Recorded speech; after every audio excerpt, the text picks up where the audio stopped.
this car in the past, so hopefully it's going to be a strong race car, and I think that we can do a great job with the Verizon 2 car this weekend, and we'll try and seal it up well for tomorrow.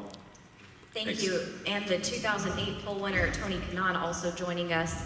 Tony, it seems like you and your teammates have been quite strong throughout practice and also as evident in qualifying today. What do you attribute to that success with Chip Ganassi racing teams?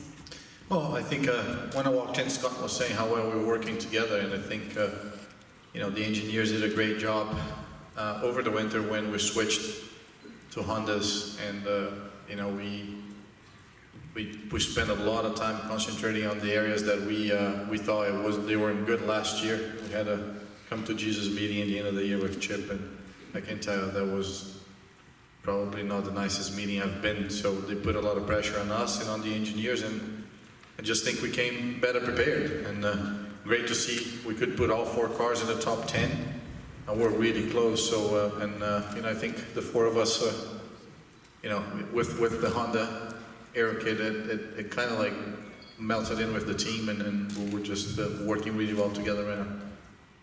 James Hinchcliffe, also a career best start for you here on the streets of St. Pete of 3rd. Your previous best was 4th. Also the winner in 2013. What do you remember from that win and how it felt to start off the season with such success and carry that into what was one of your best seasons to date? Yeah, I mean, obviously, starting off the season strong is huge. You know, momentum in this sport and any sport really is you know, a key to success. And winning the first one and getting off to that strong start always makes you feel good and keeps the team in the right state of mind. And you know, for me, that was the first one in my career, so obviously a pretty emotional day and one that I remember very clearly. And you know, with our best starting spot here, obviously the competition up front is incredible. Verizon IndyCar Series never fails to disappoint in that sense. And you know, huge congrats to Will and everybody at Honda to really step up their game. And you know, happy to be starting inside of row 2 and kind of see how it plays out tomorrow. We'll do one more introduction before we open up for questions, joined now by our pole winner, Will Power. This is Will Power's 45th career pole, which moves him to 5th all-time on the all-time leader list. His 7th pole here at St. Petersburg, and that is 7 of the past 8 years. Will, with those numbers in mind, what does it take to qualify on top so many times here on the streets of St. Petersburg? Yeah, it takes obviously a very good team, and kind of getting through that first round there, taking the risk on just doing 1 lap was good for me. Definitely had a bit more meat on the tyres in the last round there. Yeah, and I mean, worked on the car too. Made a bit of a wrong setup change there for the second round and just made it, and then kind of went back and did something else and kind of nailed the setup. So yeah, very happy to be on pole. It's a really tight competition. We'll go ahead and open up for questions. We do have a transcript going, so we do ask that you wait for the mic, and we'll start with Bruce. This is for James, and Takuma can weigh in if you want. The last couple of years here, Honda's attitude was basically on the street courses and road courses, we don't really have much of a chance because the Chevys just have us beat. Now it looks like it is a great spread between you and the Chevys. Can you just talk about how that dynamic has really changed this season? Well, I mean, I don't think our attitude was ever that the other guys have us beat. You know, we were always pushing and always trying to improve. Certainly, if you look at the results, it was handed in their favor for a while, but Honda's not one to lay down and just, you know, take a beating. So yeah, I think you've seen a lot of that. No doubt having Chip Ganassi Racing join the stable helps elevate everybody. He got 4 great drivers and a tremendously successful and resourceful team to kind of help push everybody forward. And so, you know, coming here and seeing the way that's spread out, I'm not gonna lie, I think everybody's a little surprised that it's been this strong for us. But again, it's just credit to a tremendous group of people, not only at HPD, but at all the teams pushing to try and make everyone better. Yeah, I mean, racing is always science. I don't know which part, you know, made us so strong. Obviously, it's maybe a little bit confidential with the surface change here and Firestone tire. Supposed to be the not huge different, but obviously material change made us, you know, the different balance. And like James said, it's just a consistency of the development of how you understand the cars and errors. And for me, it's coming to the new house, so everything is pretty new. Although I know the package, but the way they approach is different. So I had tons to learn, and I'm pretty pleased, you know, to be forward and up in the Firestone top 6. Other questions, Mary? Along those same lines, this question is for James of Schmidt-Peterson, and then also Takuma. You're both longtime Honda drivers, so you can obviously see a change. And then with the Ganassi team coming in, working hard over the winter with their engineers, has anything that come through Honda that maybe the Ganassi team found that has helped elevate your efforts at your teams? I don't think Honda would tell us if that's where it came from. Yeah. They'd probably just say, "Oh no, we figured this one out." No, I don't know. No, I mean, I think in general, whenever you add good teams and good drivers to the stable, it's going to elevate everybody. Chip and his organization are known for pushing people pretty hard, and whether that helped get Honda moving a little faster or working a little harder, who knows? But like I said, the attitude last year was certainly one of motivation, if anything else. I mean, 14-2 is not the way that we wanted the win tally to go up at the end of the season, and we're very, very motivated to try and change that in 2017. So, huge credit to those guys for everything they have brought to the table. They've obviously worked very successfully with Honda in the past, so it wasn't a complete, get to know you sort of situation. It was a welcome home sort of thing, and I think we're all sort of bearing the fruit from that now. Yeah. On top of that, I think if you remember the last year, we had to go through with the 2015 spec engine at the beginning of 2016. So we are a little down the power, but as you've seen, a big jump at the Indy 500.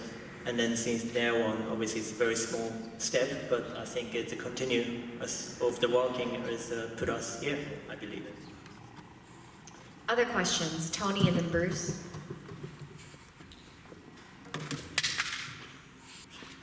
Joseph, for you, how nice is it to just be on the eve of actually, okay, I'm actually going to make my first start now for Team Penske, as opposed to, hey, I have to talk about moving to Team Penske, which I've been doing every day for like 5 months. Yeah, it's been a long 5 months or whatever it's been in the off season. I think if you, I don't know what anyone else would say, but certainly for me, when you change teams, you don't really want an off season. You'd like to get going pretty quickly, and we've had a lot of time to talk about everything under the moon. So I'm excited that we're finally here. We're now through our first qualifying session, and we'll get to our first race tomorrow. So it's been exciting. I mean, I've had a great time. It's been a blast working with Will and the other guys and everyone on Team Penske. I mean, we have a great unit, great group that, Will talked about it a little bit. It takes a great team, and I can see why they've been such a strong team. They've got great chemistry, and it's really a privilege to be able to work with everyone on the team. The engineers, the drivers. So I'm excited, man. Let's get through round one, and then let's get rolling through the rest of this calendar year.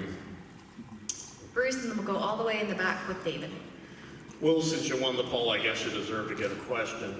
When you white-walled it in session 2, how big a whack was that, and were you concerned that it was going to maybe screw the car up for the Fast Six? No, it was, the shark fin sticks out actually further than the wheel, so I didn't think it'd be a problem. It was just making sure the lap before I didn't get that exit, that's what ruined my lap, so I had to do a third lap, and so I just stayed in it and kind of brushed the wall. How bad a scrape was it? Nah, just got the tyres, didn't get the rims. David? Was there enough time to get a feel for how much the new surface was degrading the red tyres? And was that key to your lap, for actually having that amount of life left in the reds? Yeah, I mean, it was the first session, I kind of realised on the outlap, like, oh, the tyres are actually in a lot quicker than the day before, so, I thought I could probably do this on the first lap, and I went for it, and then I just pitted. It was a total guess. I just pitted after one lap, and because I thought, it felt like that was pretty hooked up, and it was good enough. So, and that we banked that one lap set then, and that definitely makes it easier in the fast segment. We'll go down to Chris, and then we'll move over to Mark. Mike's coming right behind you. It's a big theater. Joseph, did this meet your expectations going into qualifying, or were you expecting to get in the top 6, or were you thinking maybe 8th, 10th would be good, but Fast 6 would be even better? I think for us, we felt it was feasible. I mean, I think I think us on Team Penske, we felt very good about our race cars. Will and me are pretty happy, and the other guys were happy too. So we thought it was, excuse me, definitely possible for the Fast Six. You know, I think the pole was maybe more questionable this time around. You know, we weren't sure that we'd have enough for pole. But you know, Will did an awesome job. I mean, I know what race car he's got underneath him, and he maximized the most of it. So, you know, I definitely think Fast Six was our target, and you know, if we could have gotten the pole with one of our guys, then that would have been icing on the cake, and Will got that done for us. So, you know, we feel pretty good about that portion. Now we just got to make sure we have good race cars for tomorrow. Mark?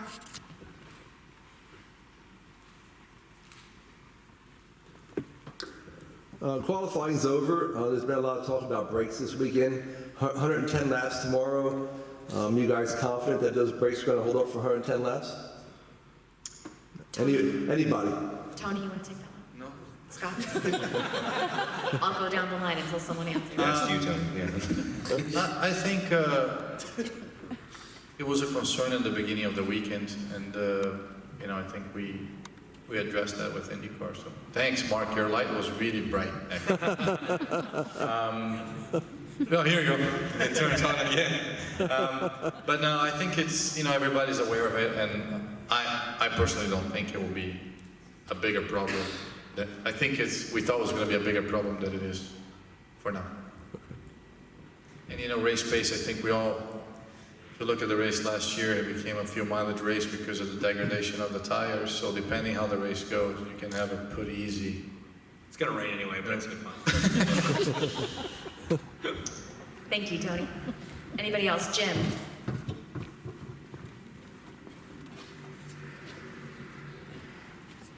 James, I had a question for you. You mentioned that you kind of were surprised how quickly you said that you weren't sure necessarily how fast it would take with Honda, but tell me why you think it is happening so quickly and you guys are seeing the results so early, and why didn't you think you might?